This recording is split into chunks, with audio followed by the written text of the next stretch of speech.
Oh, it's been quite a week, but now it's Sabbath. Daddy got all the stuff set up. We got chairs. I should have taken a picture. I'll take one in the morning and send it to you.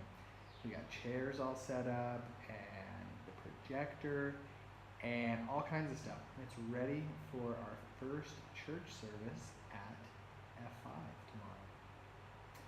And I also got home in time to do all of the dishes and to make cream cheese. So that's fun. But I was thinking, why not have you guys join me for worship? So yeah, we can sing, we'll just sing one song so that the video's not super long. And then we'll read. All right? Okay. I'll let you guys see the words. We're going to sing 212. 'Tis almost time for the Lord to come. 'Tis almost time for the Lord to come, I hear the people say. The stars of heaven are growing dim. It must be the breaking of the day. Oh, it must be the breaking of the day. Oh, it must be the breaking of the day. The night is almost gone, the day is coming on. Oh, it must be the breaking of the day. The signs foretold in the sun and moon, in earth and sea and sky, aloud proclaim to all mankind, the coming of the Master draweth nigh. Oh, it must be the breaking of the day. Oh, it must be the breaking of the day. The night is almost gone, the day is coming on. Oh, it must be the breaking of the day. It must be time for the waiting church to cast her pride away. With girded loins and burning lamps, to look for the breaking of the day. Oh, it must be the breaking of the day. Oh, it must be the breaking of the day. The night is almost gone, the day is coming on. Oh, it must be the breaking of the day. Go quickly out in the streets and lanes and in the broad highway, and call the maimed, the halt and blind, to be ready for the breaking of the day. Oh, it must be the breaking of the day. Oh, it must be the breaking of the day. The night is almost gone, the day is coming on.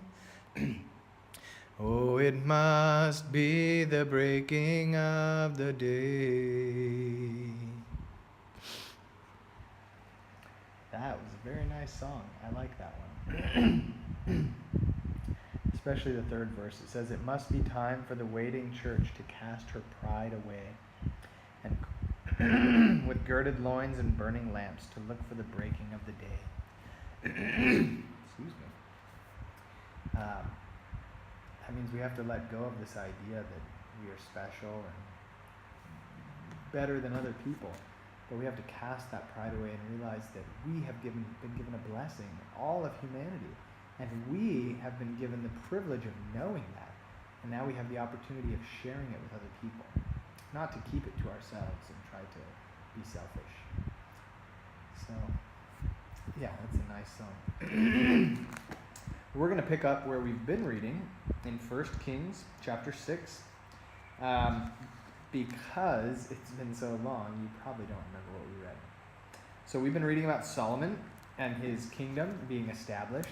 And now Solomon is building something. Do you remember what he's building?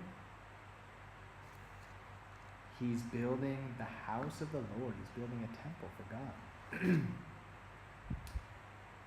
And so it was giving some of the descriptions of what he had done. He built the temple and paneled it with beams and side chambers, kind of giving a lot of description of how he was doing it. And now, 1 Kings chapter 6 and verse 11, it says, "Then the word of the Lord came to Solomon, saying," so God is now speaking to Solomon, "concerning this temple which you are building, if you walk in my statutes, execute my judgments, keep all my commandments and walk in them, then I will perform my word with you, which I spoke to your father David. And I will dwell among the children of Israel, and you will not, will not forsake my people Israel." It's just a short one tonight, but a very powerful one. You know, he was speaking specifically to Solomon about specific promises that were given to David. But you know, there's a principle in there. That means that there's an idea that is about all the things that God is about. And it means that if God has given us a promise, then he is going to fulfill it. But there are terms to it, or limits, or what's that word?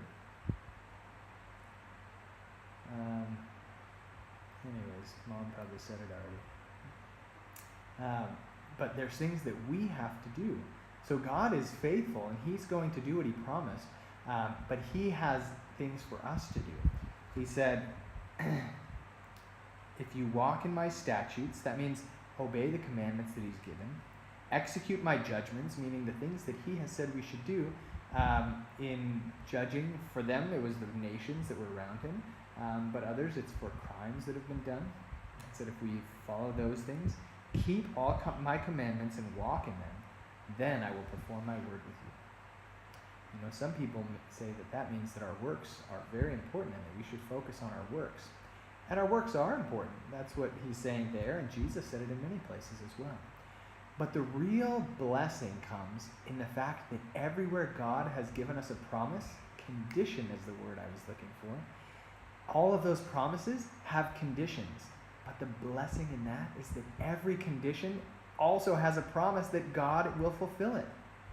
He says that without faith, it is impossible to please God. That means we can't make him happy without faith. But then in another place in the Bible, it says that God has given to each man a measure of faith.